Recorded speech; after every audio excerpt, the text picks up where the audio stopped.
All right, everyone, and welcome to another exciting episode of the Toon podcast. Last night or this morning, depending on where you watched it, was a monumental day for Newcastle United because the group stage for the Champions League 23-24 season was drawn, and Newcastle United were in that draw. We got put in pot four, ended up in Group F with AC Milan, Borussia Dortmund, and PSG. And to go through this reaction of how this is going to go, I've got Mark and Jack both down in Brisbane. How are you doing, lads? I'm buzzing. Absolutely buzzing for it. It's been a while in the making. I can still remember the last campaign. Bring it on, I say. Bring it on. Yes, I'm sleep deprived, but that's nothing new. But setting the alarm for 2 a.m. to get up and watch Joe Cole and Eric Abidal pull little bits of paper out of plastic balls, a little bit different from what we usually setting the alarm for. But yeah, it was really exciting. Like as soon as it came on, and they did that intro thing with the little nice version of the Champions League music, so. Yeah, it all just starts to feel a lot more real and a lot more serious. So it was worth getting up in the middle of the night for us for sure. absolutely. It was a bit surreal, like I say, getting up at 2 a.m. just watching the names getting pulled out of the little balls or whatever. And then when it got to pot four, and you've seen our name, I think it was Joe Cole that pulled our name out, obviously, and you've seen it in there, it would just get you, wow, this is actually happening now. We are in this big time. And then it went into Group F, and then we knew exactly what opponents we were facing. Jack, you obviously had it all coming live as everything unfolded. Your thoughts on getting Group F and the opponents, first of all?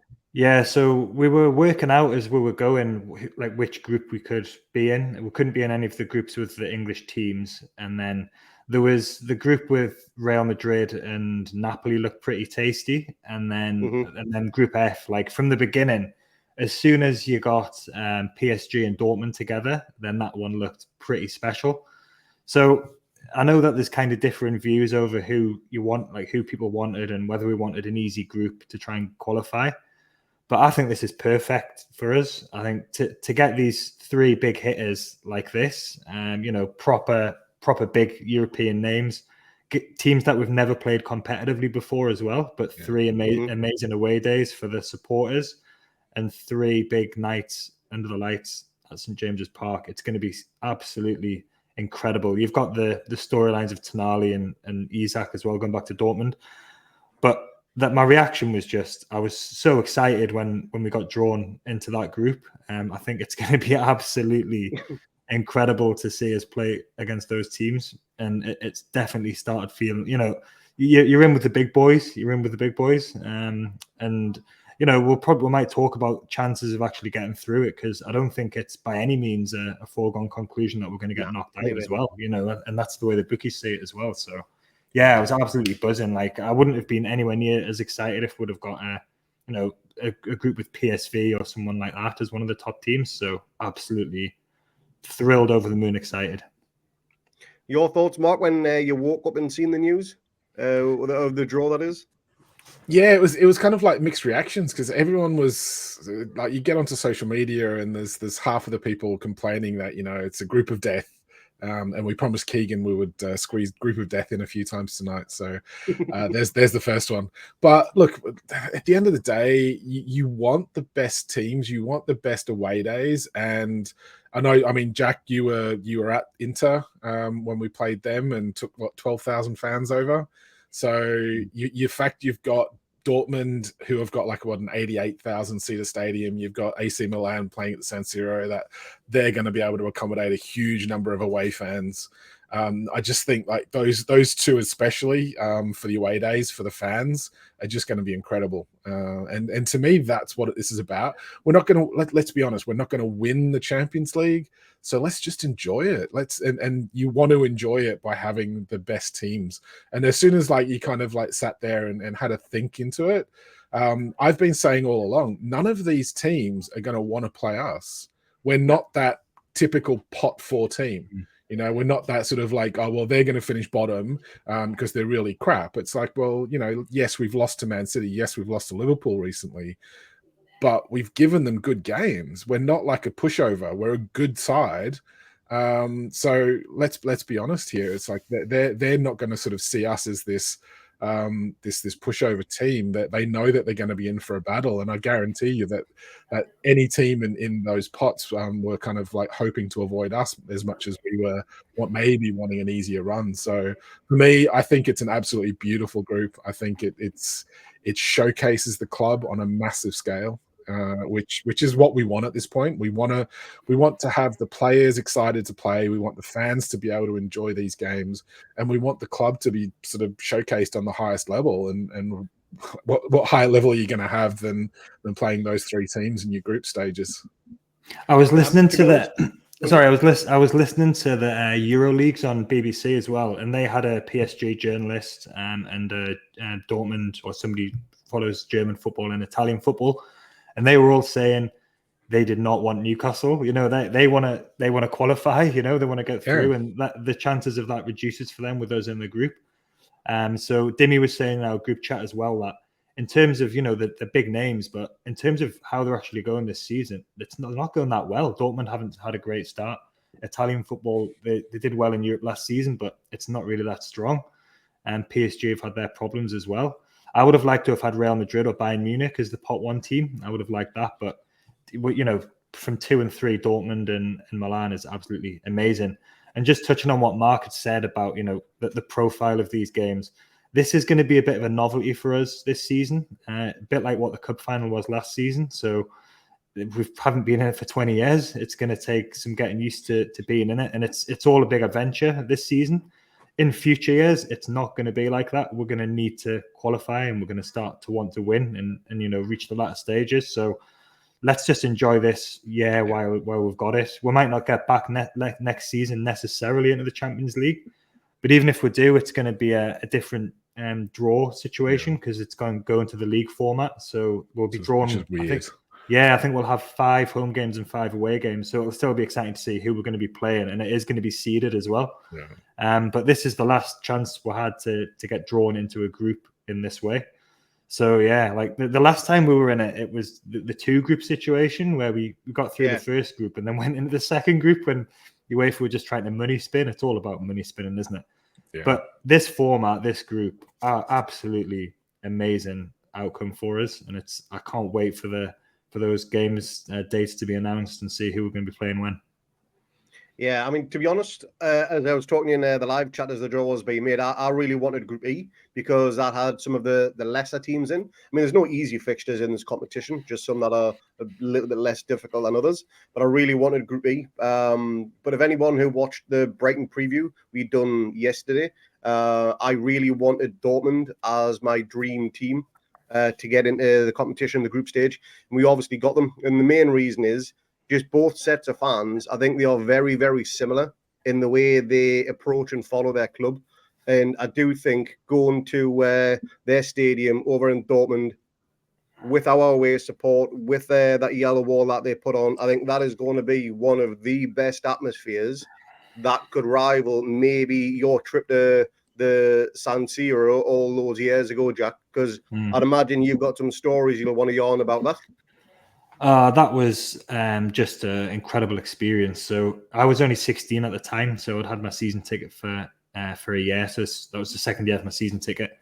And I went over with one of my best friends and his dad, and his dad's friend took us, and another one of our friends. So I didn't have the whole experience of, drinking and all that sort of stuff because I was too young for it. But right. We were still. That's your story, and you're sticking to it. We were in the square, and we were just having a great time in Milan. The match itself, the stadium wasn't sold out. Inter Milan didn't sell out, so we had. I think there was officially 12,000 there, like you said, but it felt like a lot more than that. I can tell you that, especially when Shearer scored.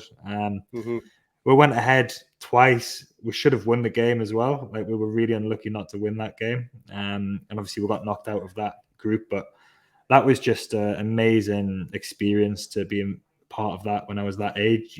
When you're that age, you sort of, to experience that in your teenage years was just something out of this world. And it's something that you see people talk about all the time. There's a lot of people that were there. I went to Marseille as well the season after when we got to the semi-final, and that was great as well. Sort of in a similar way, but special experience. So I love the idea that I'm not going to be able to go to these ones, obviously, and tickets are going to be very hard to come by. I think like we could sell the San Siro out twice over probably with traveling fans, So it's going to be hard to get tickets, and I don't know what the allocation is. I think I read it was 5% maybe. So right. It just depends on what they want to do with that. And I'm sure the club will have things on like travel packages and stuff like that to try and maximize the revenue, which is part and parcel of football these days. But hopefully the big genuine loyal fans get to go as well, and they don't get ripped off too much, and they make those really memorable days. And we know that we're going to be back there, though. Even if it's not next season in the Champions League, we know that we're going to be in Europe consistently from now on. So, like back in the Bobby days, you'd never quite knew if we were going to, or if it was going to be sustainable. But something would have gone badly wrong if it isn't this time. So this is just the start, but it's going to be such an exciting, novel experience, like I was saying before. So perfect away days, perfect. Well, you just touched on before there, Jack. You were 16 at the time, and obviously you've never been back abroad, seen Newcastle follow them since then in the Champions League group stages. That was 21 years ago for you now? 20 years ago, I think, yeah. Yeah, so you made those memories when you were 16. There'll be kids who are 16 years old now who won't even remember us playing in Europe, even under Pardew, maybe, or they've got very vague memories of playing in Europe under Pardew. So they're going to be going to the San Siro, going to Dortmund, going to PSG to make the same type of memories as what you have effectively. And to me, that's what this is all about. That everlasting impression of what this club can leave on you as a youngster. And once it gets under your skin, you've had it, and it's fucking amazing, isn't it? We had the Pardew Europe, like you said, but there was a couple of games in like Eastern Europe. There was one in Ukraine, and then there was one in Germany against Frankfurt, I think it might have been. And then there was Bruges. So I know a lot of people that went to Bruges, but yeah, like you can't beat this level, the Champions League. Like you said, with the Dortmund Stadium and the yellow wall, like I've already seen what flags have been on Facebook with saying that they've got some competition there. They need to be able to get some funds in to be able to match what they do. So the whole thing's just perfect. Like it, and I think that, like I said, I was listening to the Euro Leagues and they were excited. You could tell that the UEFA were excited about this group. There always is a group like this. So, it was probably always likely in some way that we were going to end up in a group like this, just because we were the big draw from pot 4. I think it's like worthwhile noting as well. Each game's then going to have this whole like media frenzy around it, and the story writes themselves. We've got Saudi versus Qatar when we play PSG. We've got 2 sets of absolute bonkers batshit fan bases with us and Dortmund, and then you've got obviously Tonali going home. We've got a little bit of bad blood there, maybe with AC Milan. There's the whole Botman transfer scenario as well. So yeah, I think the stories write themselves as well behind these games, which is kind of nice to have, and it'll help sort of hype them up even more if that was even needed. So yeah, I quite like those little takes. It's the John Dal Thomason derby, isn't it? That's what it is. He was good for AC Milan. He was great for AC Milan. AC Milan. Yeah. Of the 6 fixtures that we're going to have, I'll come to you first on this one, Mark. Which is the fixture that you're looking forward to the most? It's a tough one. I'd like to. Yeah, they're all big games. That's the problem. I'm looking forward to the Dortmund game at St James's, just because I think, as you said, it's like going to be war flags, and we're going to have to put on a show to rival them. We're going to have to kind of like be up and up, showing our colors, so to speak. Look, I think whichever game's first, I think that's going to be the key game. Just watching the players run out on that pitch with the Champions League music playing, it's just going to be an absolute buzz. And it doesn't really, for me, matter who we play. It's just the occasion of that first game, I think, is going to be everything. Your thoughts on that one, Jack? Yeah, and I think it'll be in hindsight, whichever one we win. If we get a good win, like just like the Juventus and the back in the day, if we win.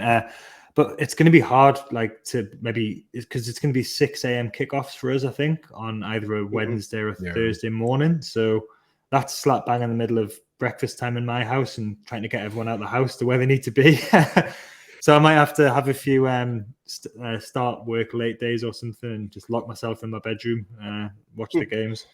But yeah, I agree with what Mark says. The first one's going to be something special. There's something about all of them that's going to be really, really exciting, like in the storyline. PSG was one that I did think would be amazing, just because I think we can probably beat them. We can probably beat them at home. It's definitely at home, and then we'll give them a good game away as well. So if we can beat a heavyweight like that, sort of at this, the first season back, yeah, that's going to be amazing. Well, the bookies have got a second favorite to qualify from the group as well. So we're not being written off as just sort of like this cannon fodder for the group either, which is quite surprising. But it shows you the caliber of the Premier League, and you finish top 4 in the Premier League. They know you've got a good side, so let's see how we perform. I don't know if anyone's seen the quick video that the club put on YouTube of the players wearing the headphones, listening to the music. Yeah. And basically, it just plays a few little tracks. You've got the Dan Burn song, you've got the Isak song, and so on. But then it gets to the Champions League music, and you can see Bruno. He's almost crying already. Just going, I'm going to start crying, and I genuinely reckon he's going to be blubbering like a little schoolgirl when he's walking out on the pitch at St James's. The Champions League music playing. Even Sean Longstaff, you could see he was getting a bit emotional when a local hero was playing. And I love that. Those little quick segments they're doing on social media is fantastic. And it just brings them closer to the fans, Bruno said that when he signed that he wanted to get us in the Champions League. Everyone laughed at him, but he knew what he was kind of coming into. It probably happened quicker than what he thought, but he has played Champions League before when he was at Lyon. He played against Man City, and they had a good season in the Champions League that time. I think we're probably going to do a bit of more of a preview of the Champions League during the international break, but we do have players who are experienced in it. Trippier as well. Botman's played in it, so Tonali obviously. So it's not like we're going into this as complete whipping boys, like you said. Like we are the second favourites to qualify, and I think that's with good reason. From what Dimmy was saying as well about the struggles that some of the teams we're playing are having.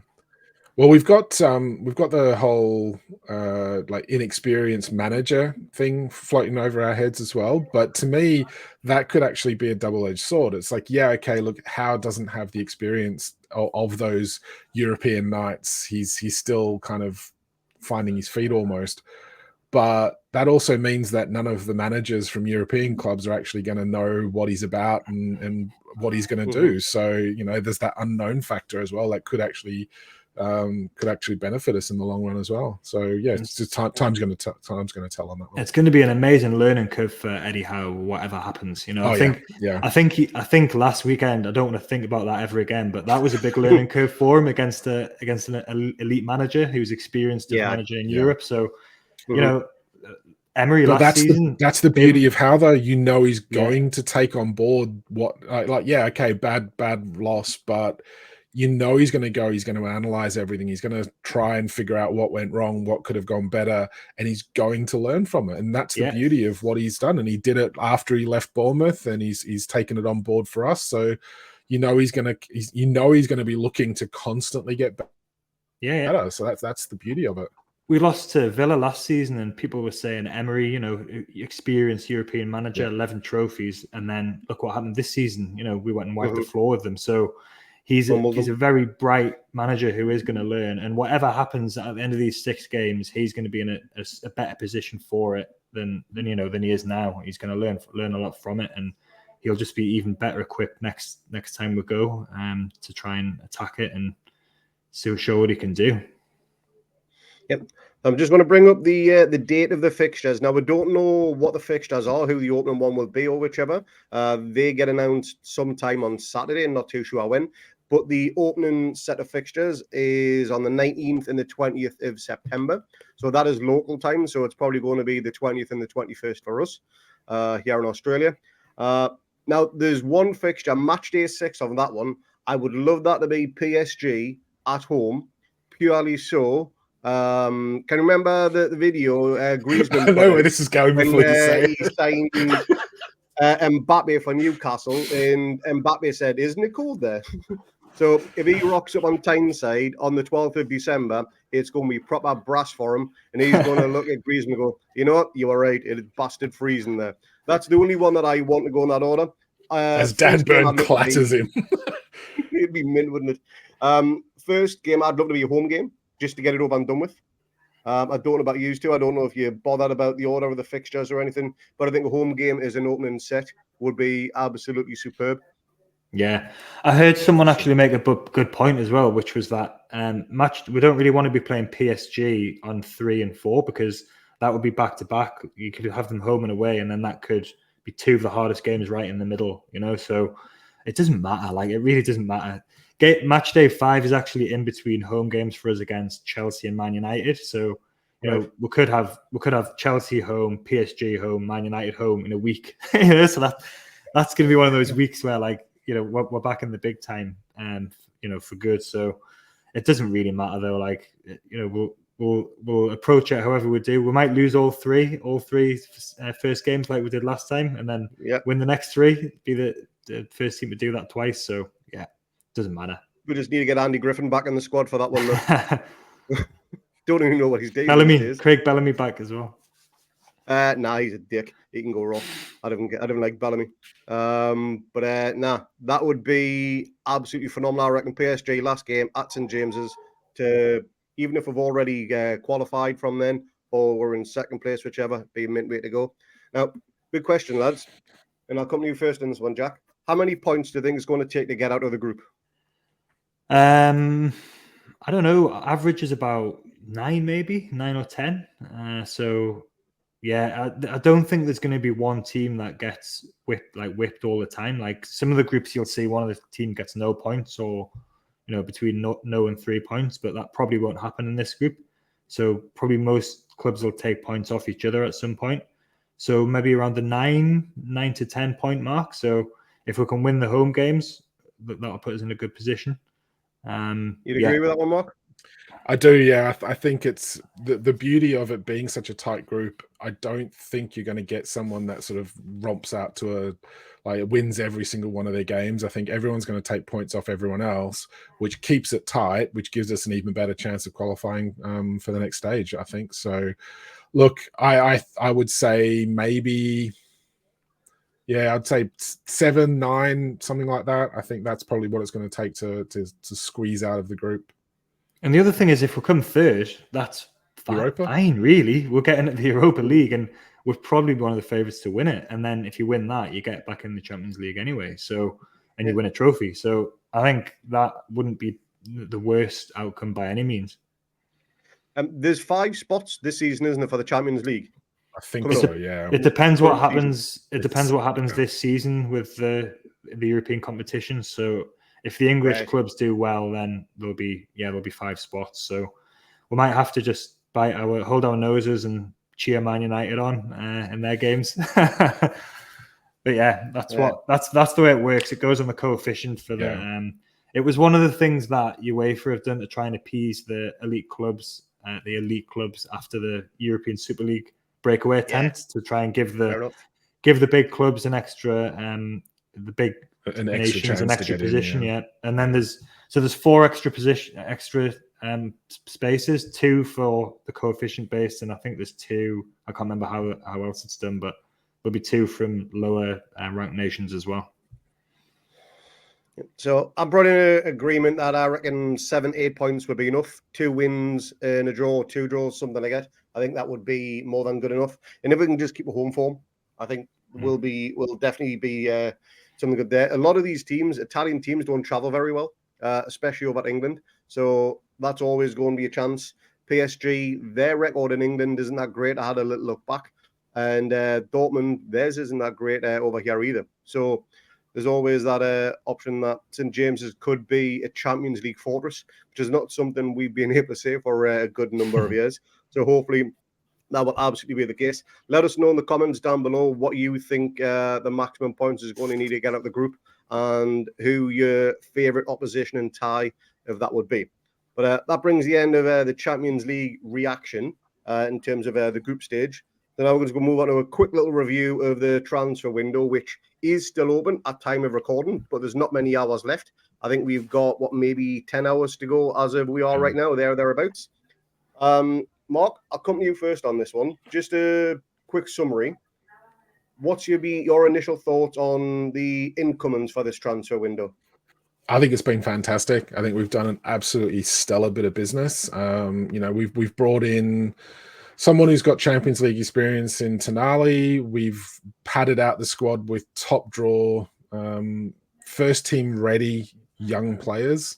Look, Livramento, I think, has every potential to be an absolute superstar. Hall looks like he's on the way to do that as well.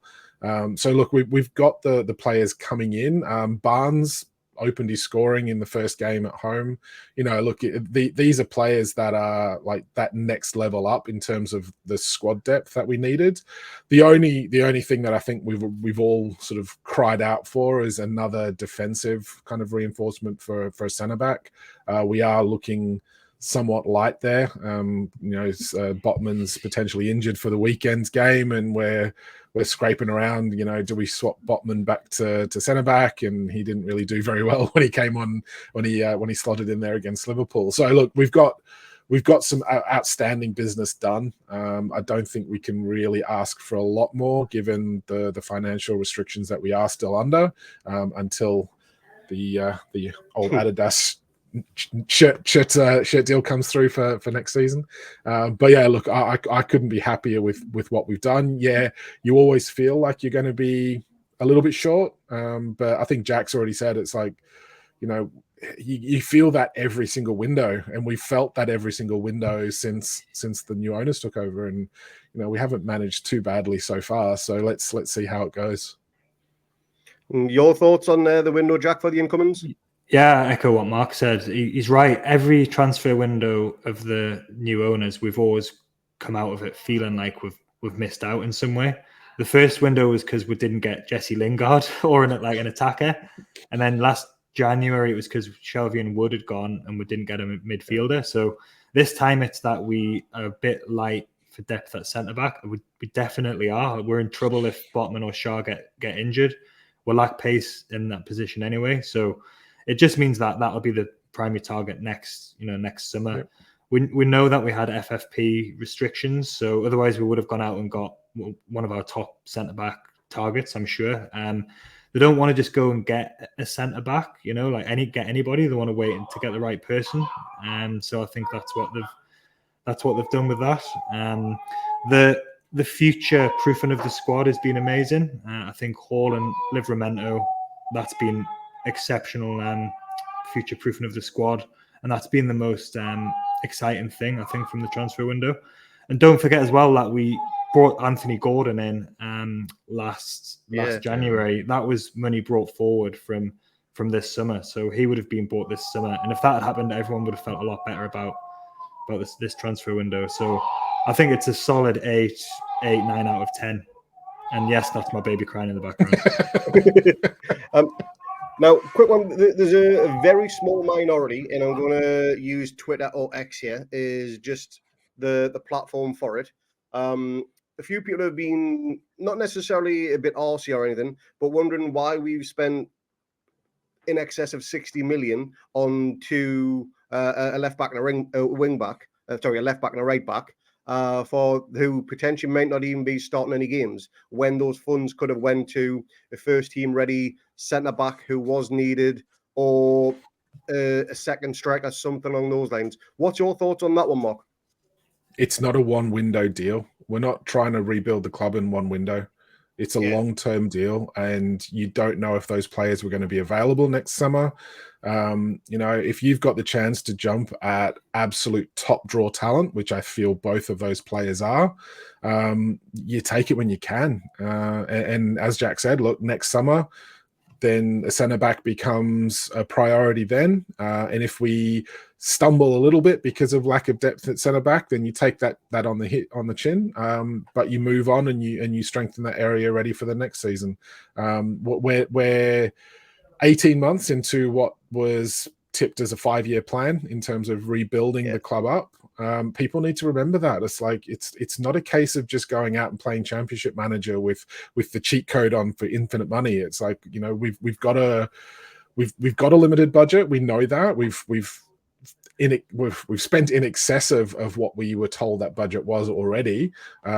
We've kind of been doing the juggling maths that I think a lot of us kind of was smirking at when we were told we had such a limited budget in the first place, because I think we've been told that every single window so far, and blown that out the water with like one deal, let alone the whole transfer budget for that window. But yeah, look, it's a case of we need to look ahead. It's not just about this season. It's about, look, if we can secure a left back and a right back that are going to be the future of this club at kind of like an England international level that they could be, for the next 10 to 15 years, then you snap the club's hands off and you take it, and then you go and you rebuild elsewhere in the next window. You can't complain about for 15 years about Ashley, not future-proofing the squad and giving 10-year contracts to Dwight Gale, and then when we start doing it, complain about that. Yeah. So I remember when we signed Kieran Trippier and we already had 2 right backs, and everyone was saying that's a bit of a strange first signing, but it didn't take long for people to come around on that one. Mm-hmm. So I think those 2 fullback signings in particular are the most exciting signings in a way, because it does show what the club is doing now. And the whole business has been so sensible. Like, Maxi's gone, which we might talk about in a minute, and then Barnes slots in because he's more of a system player. So he's not so much of a fancy name, and he doesn't have the tricks and skills, but he fits better into what Eddie Howe wants to do. So, and the other thing is the emergence of Anderson and Miley in pre-season has meant that we haven't had to buy another midfielder, which was, we thought we were going to have to buy another midfielder as well. We haven't had to do that. So it's also worth pointing out that we've actually bought an insane number of academy players as well, like 17, 18, 19-year-old players that are going to be, either coming through in a couple of seasons' time to pad out the squad, to be in that position where Anderson and Miley's still coming through. But Anderson's 20, he's kind of there in the squad now, and you don't feel bad about bringing him on. So all these players that we're buying are either going to be doing that, or they're going to be good enough, and then we're going to be able to sell them on, like what Man City's doing, like what Liverpool does, like what all these other clubs are doing, that ticks the box of the financial fair play and gives them money to spend up front right then and there for that season. So that's what we're missing at the moment. And, credit to Ashworth, we've done some good business in terms of first team signings, yes, but the fact that we're upping trees in the academy rebuild, it's so good to see. And as you said, Jack, it's like after so many years of Ashley, where there's just been this monumental neglect of the club, to see this long-term picture kind of sort of forming, and knowing that the owners are not just here to sort of like throw the cash around at the moment as a new toy. They look to be trying to build like a legacy. And that's the beauty of this at the moment. It's really exciting times ahead. The one thing I will say about the new academy players is I hope they can kick a ball better than they can crack a smile, because they all look miserable as shit, didn't they, when they were all getting the photos taken? And you went on before as well about neglecting Ashley. If you remember the last time we got into Europe the summer before, I think the only signing we made was Big Vern and Anita. Yeah. So when that's happened twice. Yeah, that's happened twice. It happened with Lee Bowyer as well. This summer we only signed Lee Bowyer. So that's massive errors the club's made twice when we've got into Europe. They've just fucked it up completely by not strengthening properly. So yeah, you're right there. Absolutely. Yeah. But most exciting signing of this window, Mark? Short term, probably Barnes, I would say. I think you get goals, you get assists from him. Tonali, look, I think is going to be brilliant for us, but he is going to need time to settle in. I think the fact that he's stormed out of the gates against Villa was really I think surprised a lot of people as to how good he actually was, and he's kind of come back to earth a little bit, and it's going to take him time to get that consistency up, I think. But in terms of just that pure out and out goal threat and sort of hopefully that creator of chances, Barnes for me. Yours, Jack?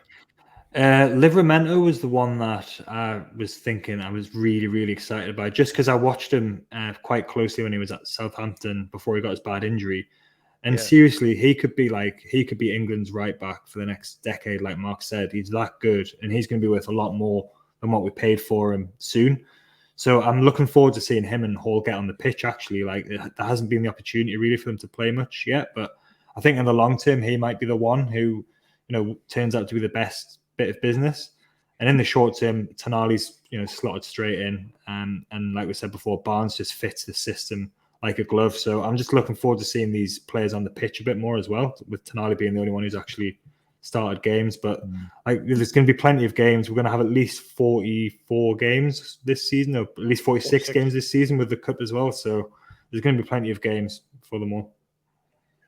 Now, outgoing players, there was obviously one big omission from the starting, or the 25-man squad, being ASM. It was probably no surprise he was pretty much our only sellable asset, or the only one we were willing to sell, because Isak, Botman, Pope, they weren't ever going to go anywhere in terms of moving on to get some funds in. But he hasn't been missed, as far as I'm aware. There's not been a time where you'd think, who's on the bench? Oh, wait a minute, I wish ASM was on there to be a bit of a game changer, because we've had Barnes, Murphy. Yeah, he hasn't really had much of an impact. He's had a new child and whatever.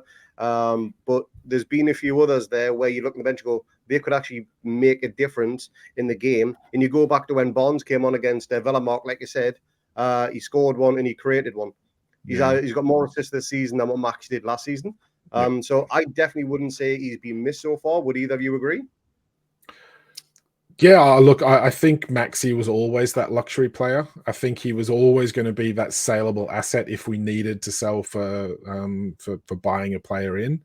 I still think he went for a little bit on the cheap side just to kind of save face and not cause a stir. But it is what it is. It let us bring in Hall, to be honest, with probably Livramento, or it's given us a little bit of leeway in the market, so to speak.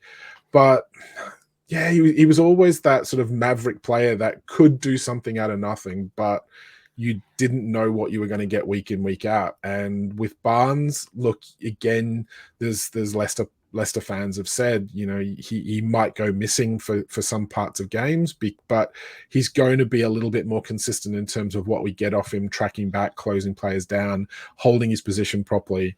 And to me, I think Eddie Howe just values that more over this sort of maverick player that you don't know really what you can rely on. Yeah, you kind of throw him on and hope for the best, but realistically, that's not where we are at the moment. We're still building. If we had an absolute kick-ass squad and Maxi was happy to sit on the bench and be that impact player, but we know he wasn't going to be that player. We know his ego wasn't going to allow it.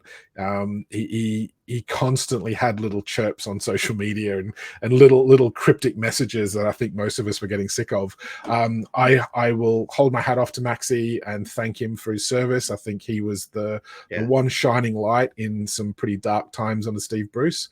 He probably single-handedly kept us in the Premier League during those years with his goals. But I think we probably outgrew him as a club the way we're playing now. So I wish him all the best, but I'm happy with where we're going.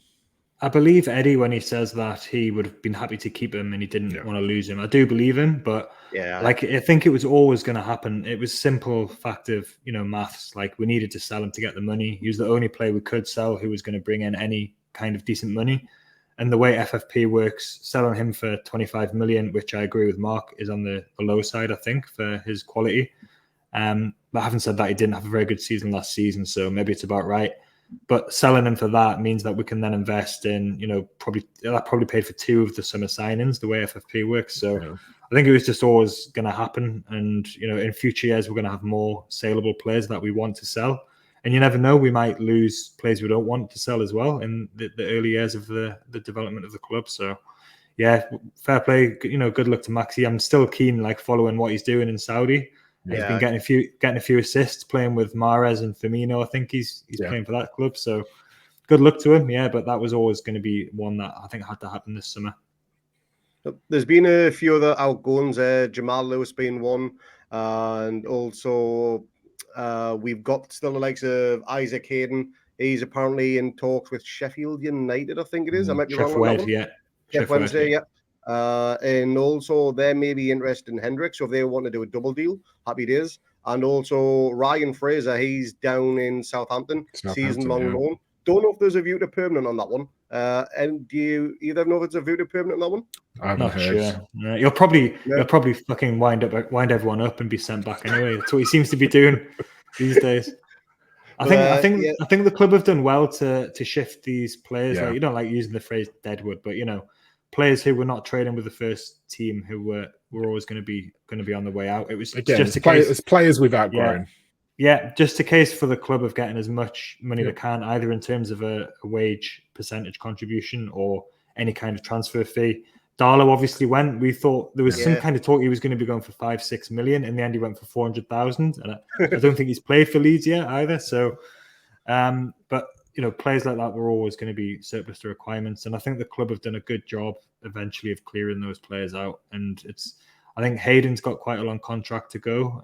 Hendrick's got another season. He's still here, so it's just the remnant of the Mike Ashley era where he's handing out long contracts to substandard players, basically. And the club have done a good job of clearing them out as best as they can. Yeah, so outgoings, I think they've done really well. Incomings, they've done really well. It's probably been one of our most productive transfer windows I can remember in a long time, and I'd imagine you'd both agree with that one. And it's nice to be. Yeah, it's nice to be going into transfer deadline day, or for us, transfer deadline night, not glued to Twitter looking at who we're going to be signed, not following Keith Townley. It's good to just not be not worrying about who we're going to sell more to be up north. That's what proper clubs. It's what proper clubs do, though. Proper clubs do the business, and we're going to see a lot of that tonight and tomorrow morning. Man United are still scrabbling around trying to sign players. Clubs are still going to be clubs that are not well run are going to be scrambling around trying to sign players. I know that we've said that we are completely closed for business. We've lied before. Eddie Howe frequently lies about transfers. So if something presents itself, who knows? I wouldn't be totally surprised if we did get maybe it's centre back in on loan or something. But it wouldn't be the first time he's lied and something's happened. I wouldn't be surprised if there's still a lot of business going on behind the scenes that we don't know about, just looking for what they can do. And if something does present itself, then they'll jump at it. There's no doubt about that. We don't know how bad Sven Botman's injury is. Eddie Howe said to us that Willock was only going to miss a couple of weeks and he's still not fit from last season. So Eddie Howe does play his cards close to his chest. So let's take his the window is shut comment with the pinch of salt that it needs, and we'll wait and see what happens. And the key is not being desperate at this stage as well. Clubs know, we're not desperate. Clubs are not going to try and fleece us. And I think the club generally have navigated that difficult territory well of not being ripped off by clubs and basically sticking to the first choice targets. And then that's why the squad now is packed full of young, quality players who've got potential to get better. Absolutely. And it's worth pointing out we have the most fans of the club playing for the club out of all of the Premier League clubs now, with Hall joining us. Nice one. Happy days. That's a good little quiz question in a few years' time. Now we're going to get on to what is probably the worst kept secret in Newcastle United's history, and that is thanks, Amazon. The revelation that Adidas. Oh, wait, spoiler alert, by the way, if you haven't watched episode 4 or been anywhere near an internet source for the past 2 weeks. Massive spoiler alert here. Or walked past the strawberry lately. Or walked past the strawberry, or been over the Tyne Bridge or anything like that lately. Adidas are returning as the kit supplier for the 24-25 season. I don't know about you two. I know Lee's not exactly overly thrilled with having Adidas back. He'd rather have Nike. He just wants to move on to the future rather than looking to the past. But it's a great partnership. There've been some monumental kits. The kit you're wearing, Mark, is my all-time favorite home shirt. I love that one. It's absolutely stunning. I know a lot of people prefer the old grandfather-style collar one from the early entertainers. But Jack, your thoughts on the return of Adidas and the chimichurri it's bringing as well? Well, I think if ever a club or a sporting entity has matched well with a sportswear brand, it's Newcastle and Adidas. It's stripes. It's got the nostalgia of the 90s. it's the biggest sports brand in the world. Like, I don't think you can say in any way that that's not looking forward. The money, I think it was on the Amazon doc, which I haven't watched that part yet, but it's going to be 200 million over 5 years. So that's 40 million a season, which is pretty much what I thought would be looking at. Man United get 90 million a season. So it's less than half of what they get, but that's fine at this stage. I think the club don't want to be too, take the piss too much with what they're asking for people. And Adidas are not a related party anyway to Saudi. So, they all want fair market value as well, but it's a good deal for Adidas as well. It's an amazing deal for us. It's got the nostalgia. They've got some nice kits. We'll just see what happens with it. I think it was always going to happen, and I'm pleased. I'm very pleased about it, and it'll just be nice to have, that recognition, the brand recognition. That they're a huge company. So, and hopefully they'll design some nice kits as well. Your thoughts on the German brand with 3 stripes returning, Mark? Yeah, look, I love it. I know Grumpy Lee, being the old man he is, and we're both the same age as well. So I don't know where his grumpy outlook's coming from on this, but I love it. I think it's a brilliant move. The nostalgia thing is straight away. Everyone's going to recognize it. Everyone's going to go back to dreaming of the entertainers. It's going to be that immediate sort of like brand recognition from fans to that. But Adidas are a big name like all around the world, and yes, Nike, they're up there. They're very, very big in basketball, but then they're kind of on par, I think, with Adidas in a lot of other sports. And for us, I think it's probably no coincidence that Adidas are looking to break into the Saudi market, and they're already the Saudi national team shirt kit manufacturer as well. So there is a little bit of link there, even though they're not sort of like linked parties. There is obviously like a plan of attack for the Middle East market, for North America and things like that. So the beauty of the Amazon doc was like Adidas seemed to want us as much as we wanted them and their money, and they saw us as a good brand for them to go forward with as well. And the big thing for me is like they're getting on board. They obviously know where our owners have their sights set in terms of the success that they want to bring to the club. And Adidas getting on board now, while it's relatively cheap for them in the global market scheme. As Jack said, it's like 90 million for Man United every season for their kit deal. Adidas are getting pretty good value for what is still going to be a very, very big market presence from Newcastle, where we're instantly recognizable in the Premier League because we've got this good black and white striped shirt that everyone's going to recognize, and it's going to be sort of broadcast around the world. They're getting on board with that.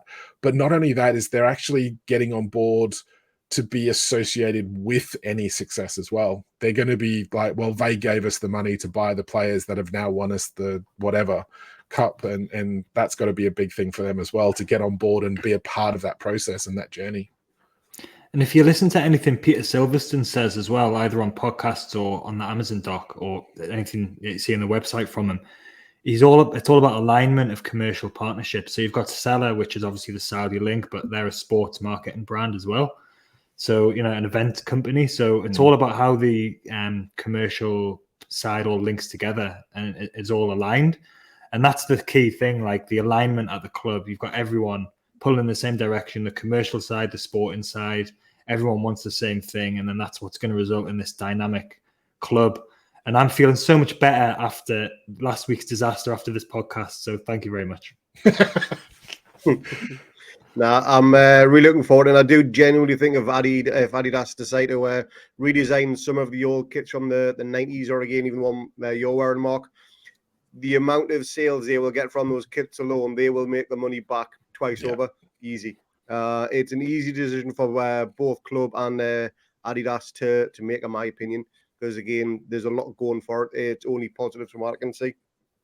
But I think we'll leave it then. We've yawned on a little bit too much again. But if you haven't already, check out our Brighton preview. That was done yesterday, so you should see that in the YouTube or the audio feeds.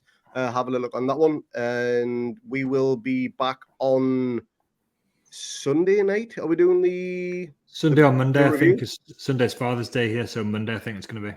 Monday then, yep. So keep an eye out for the Brighton review. Do you want to put a quick spot fire here? Quick prediction for the Brighton game, because I would never really get an option to do this on the second one. Go with you quickly, Mark. I'm going 3-1. Away win? Yeah.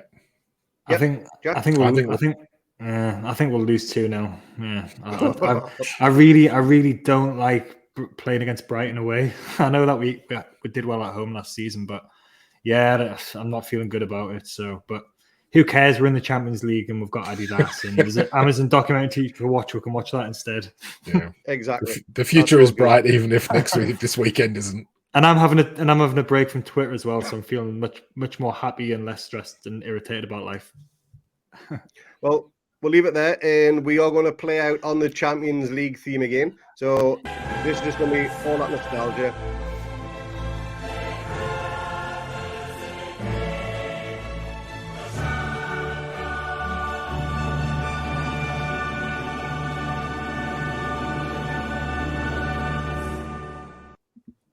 Cheers, lads. I will see you all on the next one, and let's go for 3 points at the weekend. Goosebumps. Indeed. Goosebumps after that. Goosebumps. Cheers. Take it easy, Cheers, guys. lads. Bye.